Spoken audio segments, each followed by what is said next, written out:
for each your other. people. They don't What's the fight use each of being other. That's Mexican what and it's you ain't gonna for. root for him, JB? He Excuse Mexican me? for no reason. Oh, see, He here we probably go. rooted for Tank. Oh, He was you're rooting for black for Stank. no reason. That's why you bro. call him Stank You're David. black You was for like, no get him, reason. Tank. That's why, dude, you Yeah. get cooked. JB, You get he was cooked. rooting for Tank. He Nah, like, nah, man, nah, beat nah, my nah. people.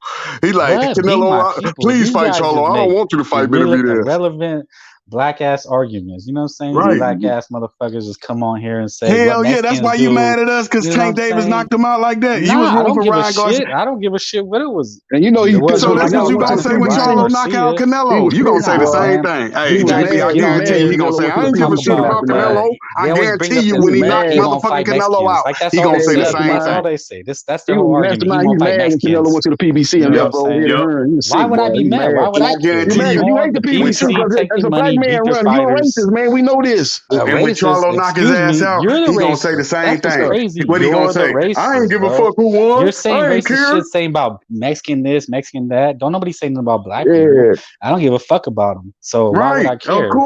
You know course. what I'm saying? I Of don't give a course you fuck don't give a about fuck them. if they keep I don't beating give a your fuck fighters. about And any you of really them. gonna Nah, be it ain't mad when because we I beat give a them this fuck they time. beat our fighters. I'm just saying we buy Don't the hit fights. Jamel We Charlo, bro. support Too it. You This weight know what I'm shit class. saying? go There He would went to way be no back. Canelo. We ain't gonna hear boxing. from Frank no There more. would be no boxing JB, without you gotta Hey, Canelo. remember, Floyd They beat don't Oscar sell too too. He beat Oscar and Canelo. So you gotta be understanding of a racist. I'll be racist too about Mexico. Oh yeah, that's why Frank hates Mayweather, bro. Yeah, he beat two. I don't give a fuck about the guy. I don't think he was that two weight great. classes and beat Canelo. We're not gonna hear from Frank no more. That boy gonna disappear. Frank gonna be like, I ain't caring nothing about Canelo. Yeah, they always play the race card, bro. You racist. You disagree with him.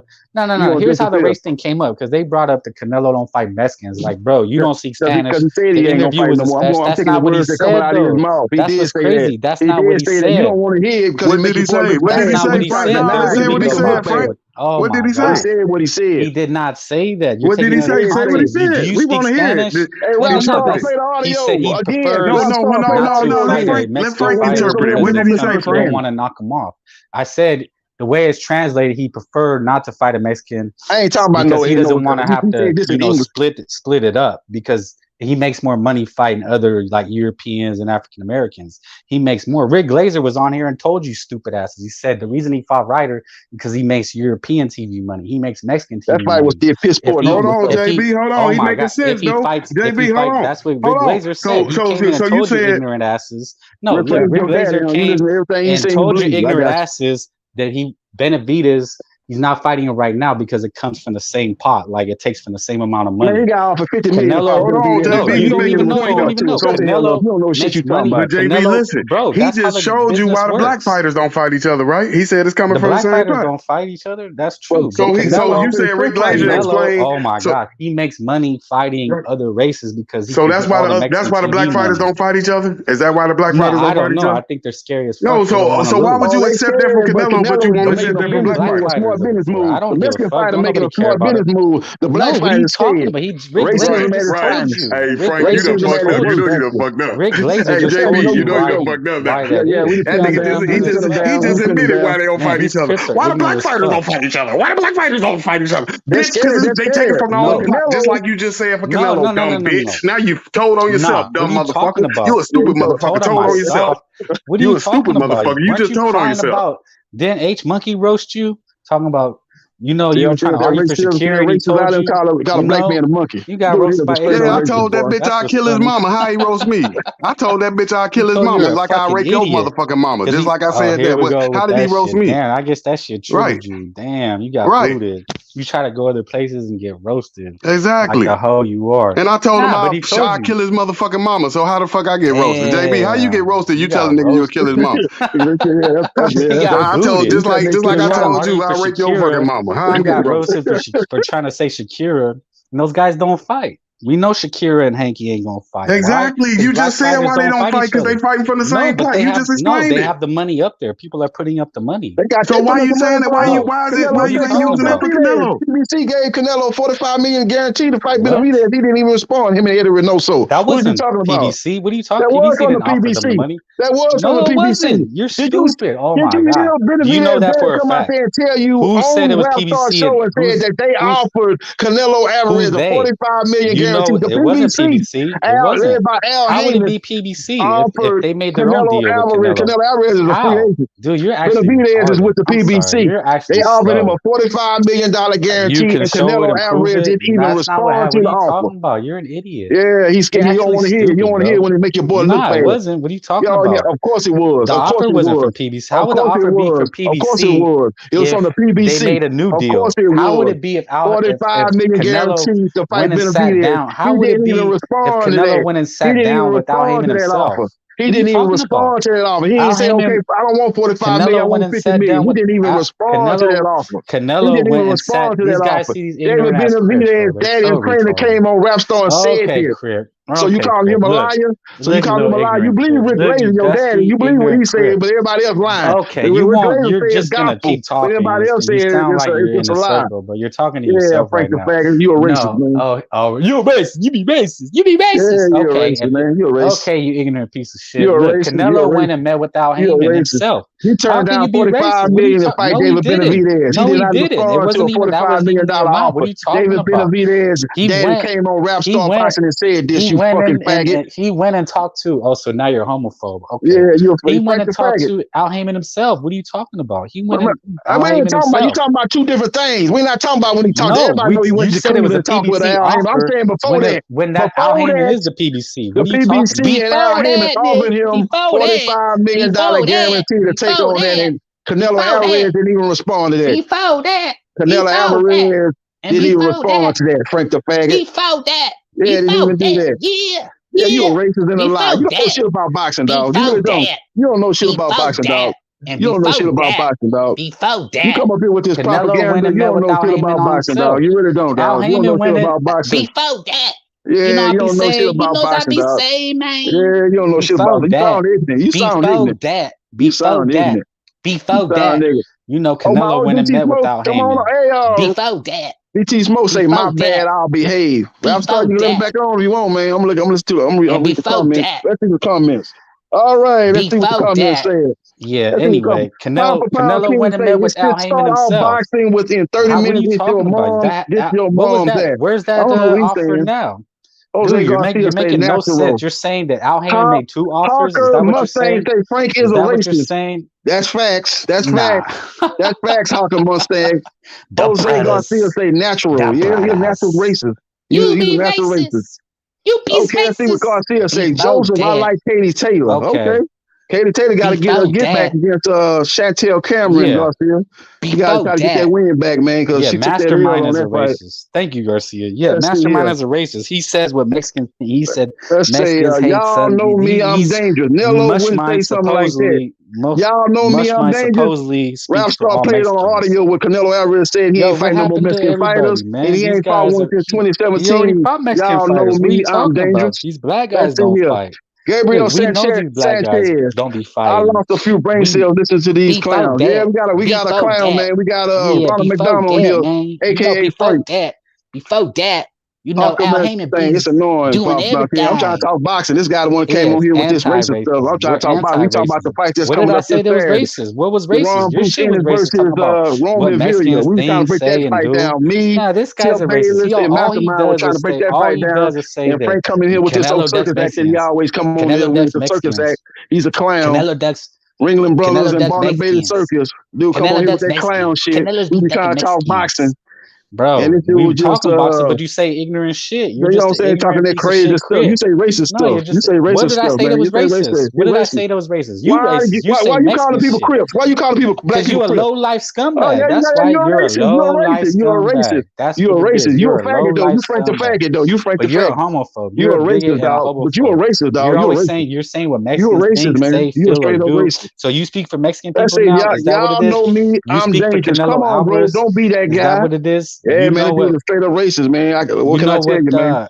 You know what Who the Canelo fuck is says? Thomas You know what Frank? Mexican people say? Frank is a racist, man. That's who he is. Nah, man. We know Jay Cripp. Okay, let's see here. Thomas, stop the cap, bro. These guys ain't in their prime. So y'all know me. I'm there. You don't say them guys in their prime. What we do know is you got two undefeated champions fighting off, taking on fighting July 29th. So we see what happens July 28th. Y'all know me. I'm dangerous. That shit. Yeah, it's gonna be a good everybody. fight. Team stream. Yeah, you gonna watch it. You gonna watch it though. I don't give you. You don't stream it. You gonna watch it though, right? You gonna watch it though, right? I'm gonna watch it. I'm gonna stream the hell out of that shit. Then so it must be. I'm gonna stream the hell out of that shit. If you ain't kept nothing for it, if I wasn't interested in the fight, I ain't finna stream shit. I'm gonna take my gal out to the movie and check out to eat. I ain't gonna be watching the fight, bro. I'm gonna stream it. Hopefully one of them gets knocked out. You stream Canelo fight.